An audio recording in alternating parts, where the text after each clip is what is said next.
Hi ಎಲ್ರಿಗೂ. ಸಾಮಾನ್ಯವಾಗಿ ಮನೇಲಿ ಏನೇನೋ ಸ್ನ್ಯಾಕ್ಸ್ ಮಾಡ್ತಿರ್ತೀವಿ. ಮೋಮೋಸ್ ಯಾವಾಗಲೂ ಟ್ರೈ ಮಾಡಿರಲ್ಲ. ಇವತ್ತು ನಾವೇ ಚಿಕನ್ ಮೋಮೋಸ್ ಮನೇಲಿ ಹೇಗೆ ಮಾಡೋದು ಅಂತ ನೋಡೋಣ ಬನ್ನಿ.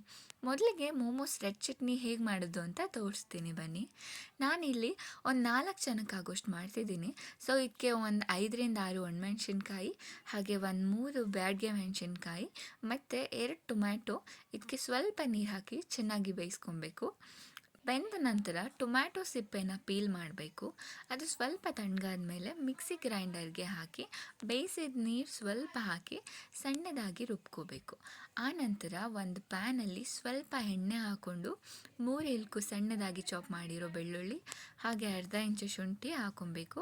ಅದಾದಮೇಲೆ ರುಬ್ಕೊಂಡಿರೋ ಚಟ್ನಿನ ಹಾಕ್ಕೊಂಡು ಸ್ವಲ್ಪ ಕುದಿ ಬಂದಮೇಲೆ ಅರ್ಧ ಚಮಚ ಸೋಯಾ ಸಾಸ್, 1 ಸ್ಪೂನ್ ಸಕ್ಕರೆ, ರುಚಿಗೆ ತಕ್ಕಷ್ಟು ಉಪ್ಪು ಹಾಕಿ ಎಣ್ಣೆ ಬಿಡೋವರೆಗೆ ಕುದಿಸ್ಕೊಂಡ್ರೆ ಆಯಿತು, ರೆಡ್ ಚಟ್ನಿ ರೆಡಿ. ಸೊ ಇವಾಗ ಮೋಮೋಸ್ಗೆ ಮೈದಾ ಹಿಟ್ಟು ಆಲ್ರೆಡಿ ಕಲಿಸ್ಕೊಂಡು ಒಂದು 15 ಮಿನಿಟ್ಸ್ ಇಟ್ಟಿದ್ದೆ. ಸೊ ಅದು ಸ್ವಲ್ಪ ಸಾಫ್ಟಾಗಿ ಬರುತ್ತೆ ಅಂತ. ನೆಕ್ಸ್ಟು ಒಂದು 4 ಈರುಳ್ಳಿ ಹಾಗೆ ಕೊತ್ತಂಬರಿ ಸೊಪ್ಪು ಮತ್ತು 1 ಬೆಳ್ಳುಳ್ಳಿ, ಅರ್ಧ ಇಂಚು ಶುಂಠಿ ಸಣ್ಣದಾಗಿ ಚಾಪ್ ಮಾಡಿಕೊಂಡು ಸೈಡ್ಗೆ ಎತ್ತಿಟ್ಕೊಂಡಿದ್ದೀನಿ.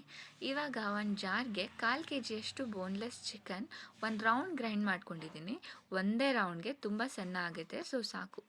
ಅದೇ ಚಿಕನ್ಗೆ ಕಟ್ ಮಾಡ್ಕೊಂಡಿರೋ ಈರುಳ್ಳಿ, ಬೆಳ್ಳುಳ್ಳಿ, ಶುಂಠಿ, ಕೊತ್ತಂಬರಿ ಸೊಪ್ಪು ಎಲ್ಲ ಹಾಕ್ಕೊಂಡು ಸ್ವಲ್ಪ ಸೋಯಾ ಸಾಸ್, 1 ಚಿಟಿಕೆ ಪೆಪ್ಪರ್ ಪೌಡರ್ ಆ್ಯಡ್ ಮಾಡಿಕೊಂಡು ಸ್ವಲ್ಪ ರುಚಿಗೆ ತಕ್ಕಷ್ಟು ಉಪ್ಪು ಹಾಕಿ ಚೆನ್ನಾಗಿ ಕಲಿಸ್ಕೊಂಡಿದ್ದೀನಿ.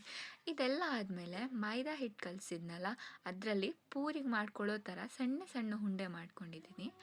ಇವಾಗ ಲಟ್ಟಿಸ್ಕೊಳ್ಳುವಾಗ ಮಧ್ಯ ಬೇಸ್ ತಿಕ್ಕಾಗಿರಬೇಕು ಮತ್ತು ಎಡ್ಜ್ ತಿನ್ನಾಗಿರಬೇಕು. ಸೊ ಮೋಮೋಸ್ ಹೊಡೆದೋಗಲ್ಲ, ಚೆನ್ನಾಗಿ ಬೇಯುತ್ತೆ. ಲಟ್ಟಿಸ್ಕೊಂಡ್ಮೇಲೆ ಕಲಸಿಟ್ಟಿರೋ ಚಿಕನ್ನ ಫಿಲ್ ಮಾಡ್ಕೊತಿದ್ದೀನಿ. ನಾನು ಹಾಗೆ ಬೇಯಿಸದೆ ಹಸಿದೇ ಹಾಕ್ಕೊಂಡಿದ್ದೀನಿ.